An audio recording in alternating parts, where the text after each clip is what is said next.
अस्सलाम वालेकुम class 9। Today is the lecture number 5 about the addition and subtraction of matrices. ठीक है, addition and subtraction of matrices के बारे में है, लेकिन हमें सबसे पहले पेज नंबर 13 सबसे पहले हमें ये पता होना चाहिए कि एडिशन एंड सब्ट्रैक्शन के लिए क्या कंडीशन है। ठीक है, तो एडिशन एंड सब्ट्रैक्शन के लिए सबसे पहले कंडीशन ये है कि let we have two given matrices, कि हमारे पास दो मैट्रिसेस हों। These two matrices may be added or subtracted if and only if they have the same order. अब addition and subtraction of matrices जो है वो तभी जो है वो पॉसिबल है जब आपके पास मैट्रिसेस का ऑर्डर सेम हो। ठीक है, यानी अगर एक मैट्रिस आप ले रहे हैं और उसका ऑर्डर 2x2 है, यानी 2 रोज और 2 कॉलम्स है, और दूसरे के भी 2 रोज और 2 कॉलम्स है, तो तभी वो ऐड हो सकते हैं। ठीक है, क्योंकि हर एक मैट्रिक्स का फर्स्ट एलिमेंट दूसरे मैट्रिक्स के फर्स्ट एलिमेंट्स यानी A11 इसके A11 से ऐड होगा, इसका नेक्स्ट जो है एलिमेंट है वो इसके B के नेक्स्ट एलिमेंट से होगा, इसी तरह थर्ड एलिमेंट थर्ड से, फोर्थ से। तो अगर ऑर्डर दोनों का सेम होगा तो तभी वो एडिशन और सब्ट्रैक्शन उसकी पॉसिबल है। ठीक है, अब जैसे आपके पास बुक में एग्जांपल नंबर 2 है, अब देखिए इसमें number of rose and columns, number of रोज देखिए इसमें 2 रोज है एंड 3 कॉलम्स है, और इसमें number of rose and column, number of रोज इसमें 3 है और कॉलम्स भी 3 है, लेकिन इसमें 3 रोज 3 कॉलम नहीं है, दोनों का ऑर्डर सेम होना ज़रूरी है। या तो इसमें भी 3 रोज और 3 कॉलम हो और इसके भी इसके जैसा, तो तब ये पॉसिबल होगा, और या इस मैट्रिक्स को जो है वो 2 रोज और 3 कॉलम में होना ज़रूरी है, यानी ऑर्डर सेम होना चाहिए। ऑर्डर के बगैर ये पॉसिबल नहीं है। ठीक है, अब सबसे पहला टॉपिक आपके पास है addition of matrix, addition of two matrices. Addition of two matrices कैसे होगा, देखिए एग्जाम्पल मैंने दी हुई है कि अगर ए मैट्रिक्स आपके पास उसके ये एलिमेंट है एंड बी के ये एलिमेंट है, जब दोनों को प्लस करेंगे तो देखिए 3 + 4, यानी हर एक एलिमेंट दूसरे मैट्रिक्स के उसी एलिमेंट से ऐड होगा। 8 + 0, 4 + 1 एंड 6 प्लस और -9, माइनस इसके साथ है तो माइनस ब्रैकेट में आएगा। ठीक है, फिर 3 + 4 करेंगी आप 7 आएगा, 8 + 0 करेंगी 8 आएगा, 4 + 1 करेंगी 5 आएगा, और 6 प्लस माइनस माइनस, यानी 9 में से 6 माइनस होगा तो -3 आएगा, क्योंकि 9 के साथ माइनस का साइन है। ठीक है, बड़े डिजिट का साइन लगाएंगे। उसके बाद आपके पास नेक्स्ट आएगा टॉपिक सब्ट्रैक्शन ऑफ मैट्रिसेस। ठीक है, अब एडिशन और सब्ट्रैक्शन दोनों एक ही जैसे हैं, दोनों के लिए मैट्रिसेस का ऑर्डर सेम होना ज़रूरी है। ठीक है, अब इसमें जैसे ए और बी है, देखिए दोनों के 2x2 यानी 2 रोज 2 कॉलम, इसमें भी 2 रोज एंड 2 कॉलम्स है, तो ये आपके पास सब्ट्रैक्ट भी उसी तरह ही होंगे। 3 + 3 -4, 8 -0, 4 -1 एंड 6 -9। ठीक है, अब 3 - 4 ये मैंने एज इट इज़ उतारा, इसको थोड़ा सा जो है वो एक्सप्लेन करके लिखा हुआ है कि माइनस माइनस प्लस, तो 6 + 9 लिखा। ठीक है, अब 3 में से 4 माइनस किया तो -1 आएगा, क्योंकि बड़े में से छोटा निकल रहा है तो बड़े का साइन आएगा -1।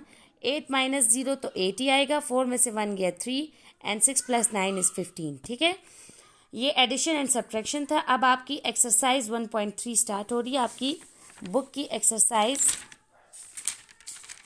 1.3 का क्वेश्चन नंबर 1 है कि let A and B B 2/3 matrices, कि यानी आपने ए मैट्रिक्स लेना है और बी मैट्रिक्स लेना है। ठीक है, जिसमें ए मैट्रिक्स के भी 2 रोज, ये देखिए ये फर्स्ट वाले रोज को मेंशन करते हैं और सेकंड वन जो है वो कॉलम को, यानी ए के बी मैट्रिक्स के भी 2 रोज हो 3 कॉलम्स हो, और बी मैट्रिक्स के भी 2 रोज एंड 3 कॉलम्स हो। ठीक है, and let C and D, फिर आपने एक और मैट्रिक्स लेना है C and D, B2 square matrix. Square matrix का मतलब है कि जिसमें 2 रोज और 2 कॉलम्स हो। ठीक है, which of the following matrix operations are defined, कहते हैं कि ये आपको डिफरेंट क्वेश्चन दिए हुए, अब आपने बताना है कि ये क्वेश्चन जो है वो डिफाइन होते हैं यानी एक्सप्लेन होते हैं या सॉल्व होते हैं। अगर होते हैं तो for those which are defined, वो वाले क्वेश्चन जो डिफाइन हो सकते हैं, give the dimension of resulting matrices, यानी आपने जो उसका रिजल्ट यानी उससे जो रिजल्टिंग मैट्रिक्स आता है वो आपने सारा एक्सप्लेन करके वो आंसर आपने बताना है कि किस वजह से ये जो है वो पॉसिबल है, हो सकता है। ठीक है, अब मैंने ये क्वेश्चन आपके लिए सॉल्व किया हुआ है यहाँ पे। अब उन्होंने कहा है कि ए एंड बी 2/3 कोई मैट्रिक्स ले, यानी जिसमें 2 रोज और 3 कॉलम्स है, ठीक है। तो मैंने ए सपोज किया, ये देखिए 2 रोज और 3 कॉलम्स, ठीक है। बी कोई भी नंबर आप ले सकती हैं, खुद से भी आप कोई नंबर जो है वो सपोज कर सकती हैं, इसमें इंट्रीज कोई भी हो सकती है। ये भी 2 रोज और 3 कॉलम्स हो गए, ठीक है। सी एंड डी उन्होंने कहा है 2 स्क्वायर मैट्रिसेस हो, तो स्क्वायर मैट्रिसेस के लिए जो है वो कोई भी एलिमेंट्स आप ले सकती हैं, ठीक है। सिर्फ मैट्रिक्स जो है वो 2 रोज और 2 कॉलम्स का हो। इसी तरह ये डी भी। फिर आपने सबसे पहला उन्होंने दिया हुआ है कि फाइंड करें ए प्लस बी। पहले तो आपने देखना है कि क्या ए और बी मैट्रिक्स जो है आपने लिया है, अगर उसका ऑर्डर सेम है तो सेम ऑर्डर वाले जो है वो ऐड हो सकते हैं, अगर ऑर्डर सेम नहीं है तो वो ऐड नहीं हो सकते। अब देखिए इसमें 2 रोज और 3 कॉलम्स है, बी में भी 2 रोज और 3 कॉलम्स है, इसका मतलब है they are conformable for addition, यानी ये ऐड हो सकते हैं। तो मैंने ए प्लस बी को ऐड कर दिया, 1 को 2 से, 3 को 4 से, 5 को 6 से, 7 को 8 से, 9 को 10 से एंड 11 को 12 से ऐड किया, ये आपके पास रिजल्टिंग मैट्रिक्स आ गया, ठीक है। फिर आपने नीचे इसका पूरा ये लिखना है कि both matrices are same order 2/3 therefore they are conformable for addition, यानी ये सॉल्व हो सकता था, इसलिए हमने इसका सोल्यूशन पॉसिबल निकाला है। फिर आपके पास नेक्स्ट है to find B plus D. अब बी और डी, बी का ऑर्डर देखें, इसके 2 रोज और 3 कॉलम्स है, ठीक है, और इसमें सिर्फ 2 रोज और 2 कॉलम्स है, तो इन दोनों का ऑर्डर सेम नहीं है, तो इसकी तो एडिशन पॉसिबल ही नहीं है, ठीक है। आपने लिखना है कि बी हैज़ ऑर्डर 2/3 कि यानी इसके 2 रोज और 3 कॉलम्स है बी मैट्रिक्स के, एंड डी हैज़ ऑर्डर 2/2 यानी इसके 2 रोज और 2 कॉलम्स है। Hence order of the matrices are not same, order जो है मैट्रिसेस का सेम नहीं है, therefore they are not conformable for addition, तो इसको हम ऐड नहीं कर सकते, ठीक है। फिर उसके बाद देखिए इसका पार्ट नंबर 3 है 3a माइनस 2c। 3a का मतलब है कि आपने a के साथ 3 को मल्टीप्लाई करना है, एंड 2c का मतलब है कि c मैट्रिक्स के साथ आपने 2 मल्टीप्लाई करना है। लेकिन अगर आप देखें पहले और फिर उसको माइनस करना है, अगर हम 3 को मल्टीप्लाई करें a के साथ भी और c को भी मल्टीप्लाई करें c को 2 के साथ मल्टीप्लाई करें, तब भी आपके पास मैट्रिक्स का ऑर्डर तो वही रहेगा ना, यही 2 रोज और 3 कॉलम्स, और इसमें वही 2 रोज और 2 कॉलम्स रहेंगे। तो हमें तो सब्ट्रैक्शन के लिए क्या चाहिए कि ऑर्डर सेम हो, जबकि इसका मल्टीप्लाई करने के बाद भी इनका ऑर्डर सेम नहीं आएगा, तो आप इसका सोल्यूशन पॉसिबल ही नहीं है। आपने सोल्यूशन में लिखना है कि A has order 2/3 and C has order 2/2. Hence, order of the matrices are not same. Therefore, they are not conformable for addition भी और subtraction। अगर एडिशन होती तब भी ये नहीं था, और अगर सब्ट्रैक्शन, अब यहाँ सब्ट्रैक्शन हो रही है तो ये सब्ट्रैक्शन के लिए कन्फर्मेबल नहीं है। After multiplication order of the matrices remain same, कि अगर हम इसको मल्टीप्लाई भी कर लें 3 को A को 3 से और 2 को C को 2 से, तो तब भी इसका ऑर्डर तो यही रहेगा, फिर भी ऑर्डर यही आएगा कि 3 रोज और 2 रोज एंड 3 कॉलम्स, और इसमें भी यही आएगा कि 2 रोज 2 कॉलम्स। सो ये पॉसिबल नहीं है, ठीक है, यानी कन्फर्मेबल फॉर एडिशन और सब्ट्रैक्शन दोनों नहीं है। अगर ये ऐड हो रहा होता तो तब भी कन्फर्मेबल नहीं था, और अगर ये सब्ट्रैक्ट हो रहा है तो तब भी नहीं है, क्योंकि इन दोनों के ऑर्डर जो है वो डिफरेंट है, ठीक है। फिर इसके बाद आपके पास क्वेश्चन का नेक्स्ट पार्ट है question number part 4 7c plus 2d, ठीक है। अब 7c प्लस 2d आपने फाइंड करना है। अब देखिए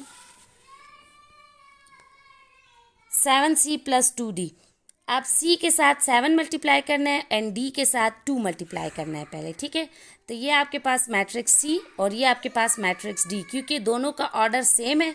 देखिए 2 रोज एंड 2 कॉलम्स, इसका भी 2 रोज और 2 कॉलम्स है, इसका मतलब ये ऐड हो सकते हैं, तो इसका सोल्यूशन पॉसिबल है। तो हमने सबसे पहले 7c फाइंड करना है। 7c का मतलब है कि c के साथ 7 मल्टीप्लाई होगा, जब c के साथ होगा तो उसके मैट्रिक्स के साथ भी 7 मल्टीप्लाई होगा। 7 को हम अंदर हर एक से मल्टीप्लाई करें, 7 को 1 से, 7 को 2 से, 7 को 3 से, 7 को 4 से, ये देखिए मल्टीप्लाई किया, 7 1 7, 7 2 14, 7 3 21, 7 4 28, ये इसका 7c का आंसर आ गया। अब इसके बाद 2d फाइंड करेंगे, पहले मल्टीप्लिकेशन सॉल्व करेंगे, फिर उससे जो आंसर आएंगे उसको हम ऐड करेंगे आप इसमें। अब 2d देखें, 2d तो यानी d मैट्रिक्स के साथ 2 मल्टीप्लाई होगा, ठीक है। 2 मल्टीप्लाई किया, ये आपके पास मैट्रिक्स है, इससे 2 मल्टीप्लाई किया, 2 को 5 से भी, 2 को 6 से, 2 को 7 से, 2 को 8 से, 2 5 ज़ा 10, 2 6 ज़ा 12, 2 7 ज़ा 14, 2 8 ज़ा 16। ये 2D का आंसर आ गया और ये 7C का आंसर आ गया। अब इन दोनों आंसर्स को आपने यहाँ ऐड करना है, ठीक है। जब मैंने ऐड किया, देखिए अब ऑर्डर तो दोनों के सेम है ना, 2 रोज और 2 कॉलम्स, इधर भी 2 रोज एंड 2 कॉलम्स है। अब 7 को 10 से प्लस करेंगी, 14 को 12 से, 21 को 14 से एंड 28 को 16 से ऐड किया, आपके पास एडिशन से ये आ गया 7C plus 2D, that is the answer, ठीक है। अब इसके बाद जो क्वेश्चन नंबर 2 है आपके पास बुक पे, multiply the following matrices by the real numbers as indicated.